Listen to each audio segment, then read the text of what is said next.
If you want to live in London and you want to keep up with the cost of the city, I think we need to be aiming higher, and that means either bigger savings or aiming for higher earning potentials. Hello guys, and welcome back to my channel. If you're new here, my name is Abby and I make productivity and corporate lifestyle videos. And today we are talking all about how I save money as a 23-year-old living in London. So I moved to London in February of 2022, so I've been here for almost a year now. Before I moved, there were a lot of comments of, oh, it's so expensive there. And whilst people aren't wrong, it's very expensive here, I feel like having the right mindset towards the way you spend your money allows you to save while still enjoying your life living in London. Now, I like to be so real with you guys, and you see a lot of videos on YouTube and it's like, oh, my top saving tips, do this and that. And so whilst I'd love to make a video that says that you can now save £1,000 per month using these tips, this is not what this video is going to be. Let's be honest, the amount that you can save purely depends on your earnings. You can't save more than you earn. At the end of the day, things cost money. We get paid a certain amount, and so no YouTube video is going to change that fact. So what I want to give you guys today is more of a reality check of what the realities are really like in London when it comes to spending money, and my mindset and my attitude, and more importantly my do's and don'ts when it comes to spending money, so that I can save a good proportion of my paycheck every month while still living my best life in London. Hopefully this video will inspire you to look at your money in a slightly different way and look at spending money in a more positive manner. Now, I would just like to preface this video. I am aware that I'm in a very privileged position when it comes to finances. Obviously, I am able to support myself living in London, and I have worked very, very hard to be here. However, I do understand that a lot of the points that I speak about today will not be relevant for everyone because people's financial situations are different. Okay, so let's get started. I'm going to start off really quickly with a few money saving tips, but the bulk of the video, as I said, is going to be do's and don'ts towards your money saving attitude. So quick money saving hacks in London are taking the bus rather than taking the tube. So a lot of people use public transport in London, including myself. I do not have a vehicle in London. And so taking the bus is cheaper. When you go on the bus, it is £1.75 for as far as you want to go on that single bus. And the buses are capped at £5.25 per day. So no matter how many buses you go on, you won't spend more than £5.25. Whereas the tube will charge you at least £2.70 for a distance of even 2 stops, and is capped at £9.60 per day for zone 1 to 3 travel, and even more for if you're traveling to zones further out than zone 3. So overall, the bus is a cheap mode of transport. However, with this, it can often be more inconvenient and slower. There are some routes that don't have a bus route, which means you can't use a bus to get there, and often the tube is just a lot quicker and more convenient. So I personally do still use the tube. Another quick saving hack when living in London is you can add your rail card to an Oyster card. So instead of paying for the tube with your Apple Pay or your bank card, you can use an Oyster card attached to your rail card. However, again with this, whilst you do get a third off, this is only at off-peak times, and I travel at peak pretty much all the time because it's to and from work, and then only sometimes on the weekends. So for me, this just isn't worth it at the moment, so I just still use my bank card. Another saving hack is club cards or grocery store cards. Now, I do use these all the time. I always use my club card whenever I go to the shop. However, again, savings on this are minimal. I'm not shopping for a family, so I'm not spending hundreds of pounds a week on my food shop, and therefore the club card points that I'm getting, sometimes I get a few pounds. It is nothing that's going to massively boost my savings. And the final quick hack to save money living in London is to do free experiences. So there's so many things in London that you can do that are completely free. So if you want a weekend activity, there's the museums, and if you go on TikTok, you can search free things to do in London, and there's so many things out there that can actually be quite fun. So they are my quick saving tips that can save you small amounts. However, as I said, what we're going to go into in this video is how to really change your attitude towards money rather than just trying to count the pennies. So let's get into my do's and don'ts to have a good attitude towards money so that I can slowly build my savings while still living my best life in London. Okay, my first one is don't get sucked into lifestyle creep. Now, what is lifestyle creep? So lifestyle creep is where you slowly start to earn more money, you get small pay rises, and you slowly start to improve the quality of your lifestyle in line with these pay rises. For example, you get a pay rise after being at your job for a year and you move into a slightly more expensive flat, and therefore you don't actually ever see the increase in money, you have just improved the quality of your lifestyle. Now, obviously this can be great, and I'm not saying don't ever do this, but it's really easy to fall in the trap of every time you see a pay rise, you improve the quality of your life and you never actually save any more money, which means you are not investing in your future as much as you could be.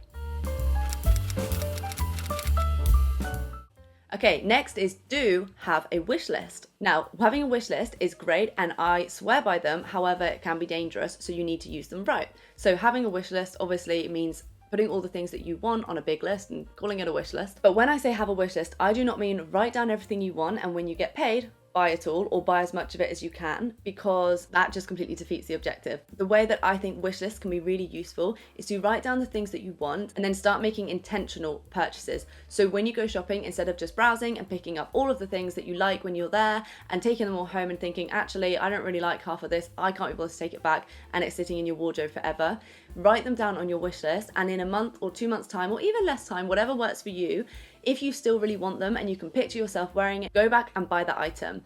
Now, you may think, oh my gosh, that is so boring. You don't go out and like buy lovely things. And don't get me wrong, every now and then I will buy a lovely thing on a whim.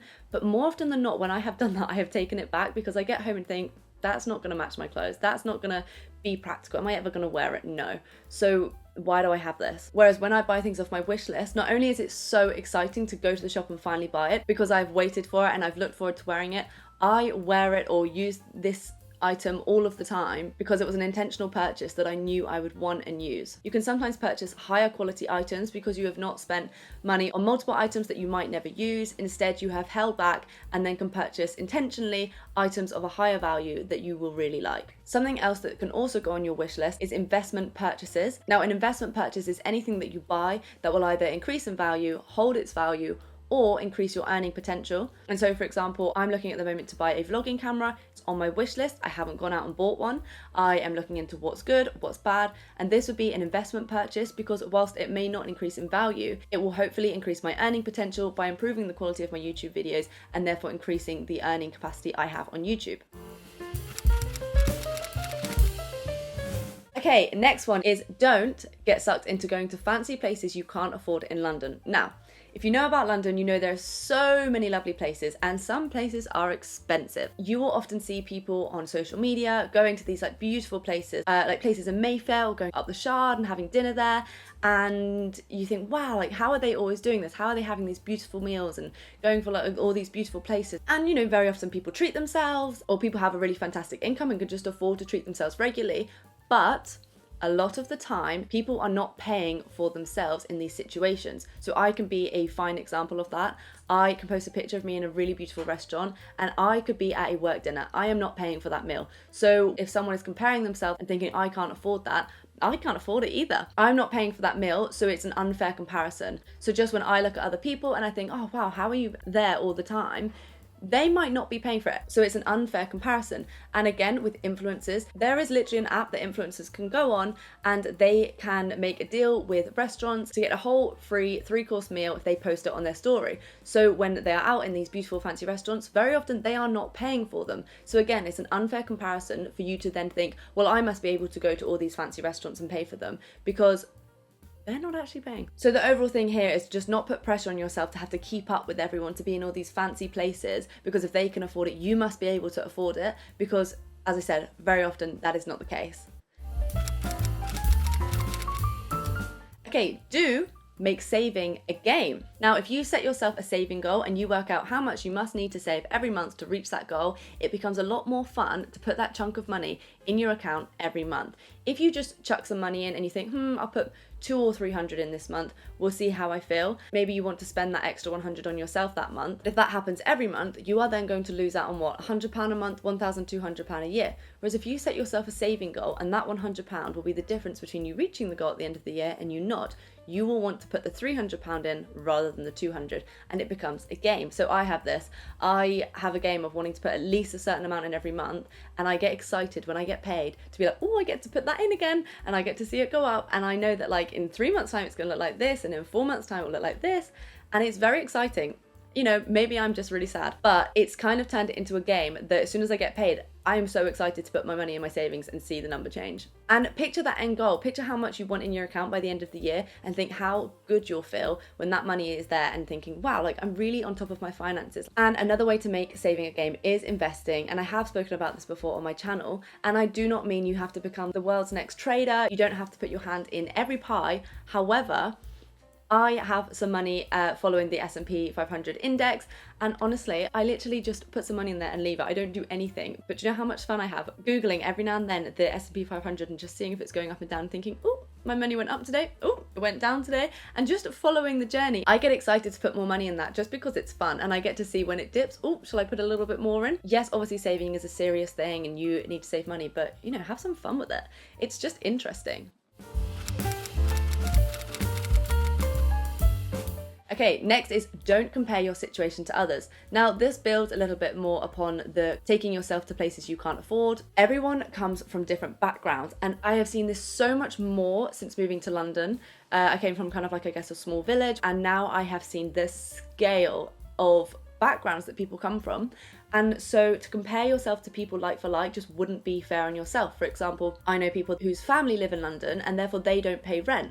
And so if we were to compare our financial situations, it'd be two completely different stories, because I pay rent every single month. And if I wasn't paying that, I could increase my savings dramatically, or I could purchase so many beautiful things. You know, I could go on so many more holidays. There's so much I could do with that money that other people can do. So when you're seeing people maybe going on holidays all the time or buying loads of beautiful things, it's not fair to compare yourself like for like, because you don't know their background financial situation, okay? Lots of people's financial situations sit on their family's financial situation. You have to remember, you do come from different backgrounds, and that is no fault on either party, but it's life. It really is life. And if you cannot afford those lovely things, that is okay, but you don't need to put yourself down for that. And also, even if you can just afford something, doesn't mean that you should have it. Kind of the outcome of this one is to just stop putting pressure on yourself to like keep up with the Joneses, and to really appreciate that you don't know what goes on behind someone's finances, so you do not need to compare yourself like for like. Okay, my next one is do meal prep for your lunches. Now, if you have to go into the office, meal prepping for lunch is something I could really get behind when it comes to saving money, because I think this is a big saving. So when I started work, I remember sitting down for my first lunch and everyone kind of brought in their lunch that they'd just gone and bought from like around the city. And it was like £8 to £10 per lunch. I thought, oh my gosh, like we're spending this much money on lunch? I had my little sandwich or whatever.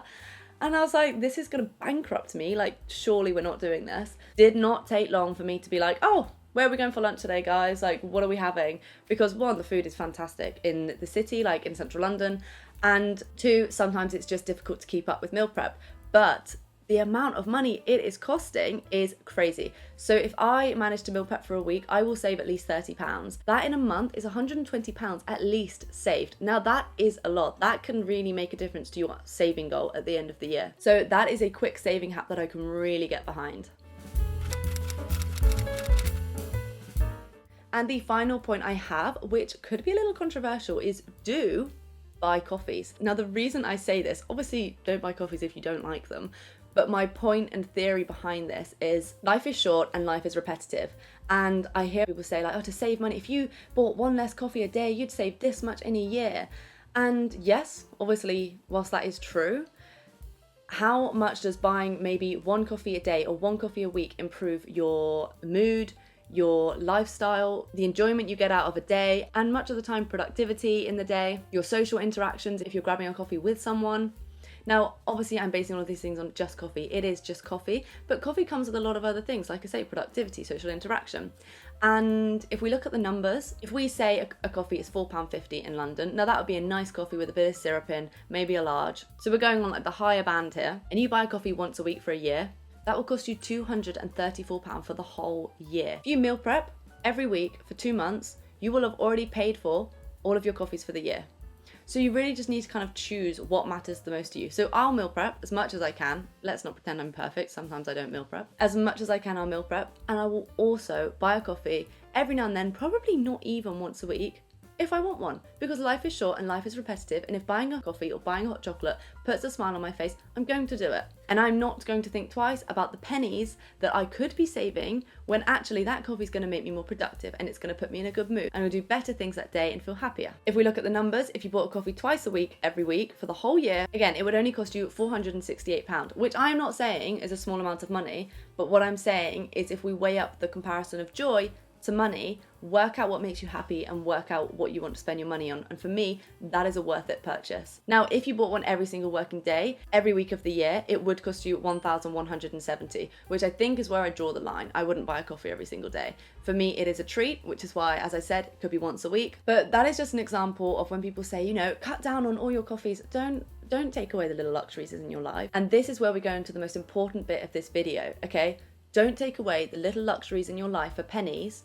Work out how you can increase your income for hundreds, for thousands, for more than that. The best way to save more money is to increase your income. And the best way to do that, negotiate salaries. Follow a career path with healthy salary increases, invest your money, and develop your skill sets to increase your earning potential. These are the things that, in my opinion, we should be focusing on, and personally, I focus on. So yes, I will buy my coffee, but do you know what I do when I'm drinking it sometimes? I'll edit a YouTube video, and that is developing skills and increasing my income. And I do believe having a good mindset towards money is such a huge factor that can improve your financial situation. We all only have a finite amount of time and energy in this life, and we can choose whether to put that energy into counting pennies, or we can put that energy into increasing our skill sets, pushing the boundaries to what we think we can achieve so that we can direct ourselves towards higher incomes. Improve your skills at work so you can go into salary negotiations and show your worth. Increase your skill set outside of work so you could bring in other income streams. Find a career path that works for you but has healthy salary increases. And this is the mindset that I hope to carry forward towards money,